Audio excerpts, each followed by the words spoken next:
factor is that separates the peacekeeping successes from the failures? It's a lot of things. I mean, I can just talk from my experience having just come back from Haiti with them, where the Brazilian peacekeeping force really has made a difference because they decided to use weapons when necessary, and they also the actual people in the slums are, they kind of really are, they win them over. They're not abusing the people. They're treating them with respect. They're using a lot of aid in terms of handing out food, handing out milk, handing out medical supplies, helping them in that sense. The mission has become more successful in Haiti because in Haiti now it's a much safer space, so people can walk the streets. They can even the slums now are even much safer. So in that sense, because they are, they're able to kind of, I think they seem to be able to use force if necessary, and to help innocent people when necessary, and as opposed to other missions where they're told to follow rules, which often mean that they can't use force if there's a situation that really warrants it, and if somebody is on the ground hurt, they can try to help them, but they can't necessarily like take a vehicle out and move them because they're not allowed, orders say. But now I think the peacekeepers are changing and becoming more amenable to being able to be more flexible in their rules and regulations. So I saw a change, and obviously in Rwanda and in Rwanda they were less successful, in Kosovo they were less successful, and I think they're learning from their mistakes, and I'm pointing that out in these films. Talk about the footage you just shot with the Uruguayan army. Yeah, that was unbelievable. Really horrible, sad. The wonderful thing about peacekeeping is that you're in Haiti, for example, there are 14 different armies from around the world. So they're, the Uruguayan, one of the jobs of the Uruguayan army was to do reconnaissance, flying over the slums and flying over the hills to keep, people safe, to see if there's gang activity, if there's drug activity. And we filmed and spent 3 hours with the Uruguayan army. That's their job.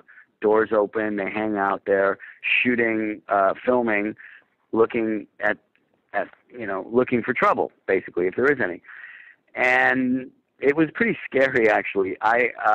You're strapped in and you're holding on and you're looking down, but we really it was a wonderful day with them. And then the next time they went out, instead of us being there, a film crew, they took out this Jordanian army, and the Jordanians were, I think they may have been even training them to do some of this kind of reconnaissance work. And the plane crashed, and many of the people that we had been with, they died. Everybody died in the plane, and it was just like, oh my God, it's dangerous business, and it was just one of the saddest things. So one of the little films we made is a tribute to them and to the Jordanians as well. But we had, sadly, or gladly, I had amazing footage of these people that just a week before were fine and young and vital and doing their jobs, and then boom, they're gone. It's just, wow. It was very, very sad. How could the U.S. government or even average citizens help the UN peacekeepers? Well, good question.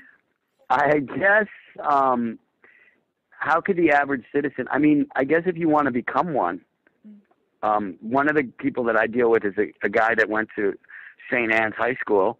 I went to Brooklyn Friends. I'm a little older than him, but he became a peacekeeper, and he's he's a really good guy, and has been in Sierra Leone and Liberia and Kosovo, and now he's stationed in the UN and has a lot of stories. And I feel like he's really feeling like he's helping make a difference in these places that need help.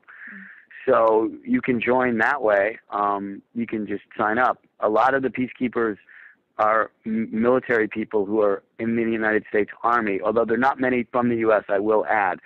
The U.S. is not represented, although the United States pays for a lot of the peacekeeping missions because the United States pays for a great deal of the UN.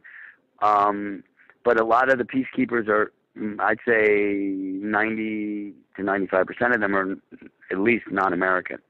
So I think it would be, to be honest, if I didn't love filmmaking and acting so much, it would be something I would definitely be tempted to do. Because I like adventure and I like travel and I like trying to make the world a better place.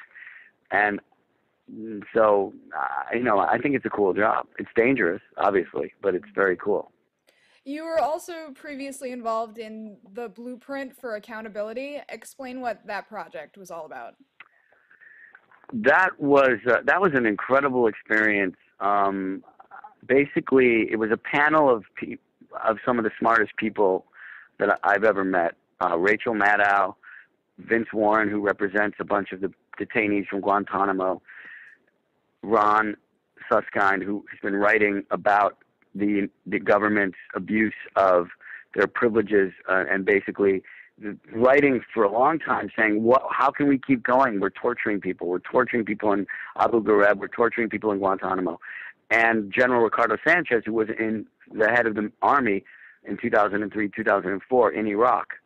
And the four of them got on stage and talked about how we move on knowing that the Bush administration basically decided to throw away the laws and torture these people because they thought that was the best way to keep America safe at the expense of the moral values of the United States.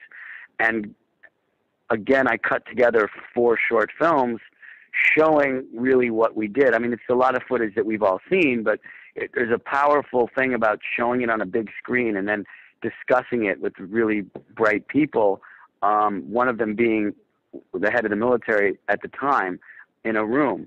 And that coupled with, we did scenes from Ron's books and scenes from articles by Seymour Hersh, performed by Liev Schreiber, John Leguizamo, Juliana Margulies, and others, depicting more evidence of what went on and how it went on. And it's something that we're going to continue and do in Washington, D.C. again with hopefully the same panel, make the films maybe a little more, a little deeper. And how do we move on? Obama said he was going to close Guantanamo. He's not. We have 40 prisoners that may be prosecuted in this country. We don't know. But, do we just forgive the Bush and Cheney administration and just move on? Or do we how do we stop the government and stop ourselves from doing this again? I mean, and that's what it is. What is our accountability for what went on? I mean, me too. I'm a citizen, and I didn't do anything about it. I didn't even want to deal with it. I couldn't even look at those pictures from Abu Ghraib and Guantanamo. But, the more I got into it, the more interested I became, and the more I felt my responsibility as a citizen to kind of bring it to light and to maybe I don't want this ever to happen again in my lifetime. So, and neither does anybody on that panel. So I guess it's how do we stop this from happening again? So we're going to get deeper in the next one. We're going to do it hopefully in front of the Senate and Congress, a bunch of them, not everyone, but have a bunch of them come and open it up a little bit. I think you already touched on this a little bit, but most people probably know you as an actor. What inspired you to get involved in the world of activism? Well, my mother was a big activist back in the 60s and protesting Vietnam. And so I kind of grew up with that a little bit. And then when I always kind of was involved in causes and issues, and I've been an environmentalist, since I was like 12. But when Bush basically became president and I started to see the country changing drastically, I couldn't sit back anymore. And I took 3 months off in 2004 and worked in Ohio because I knew it was going to be a pivotal state, and worked for getting Kerry elected, more because I just didn't agree with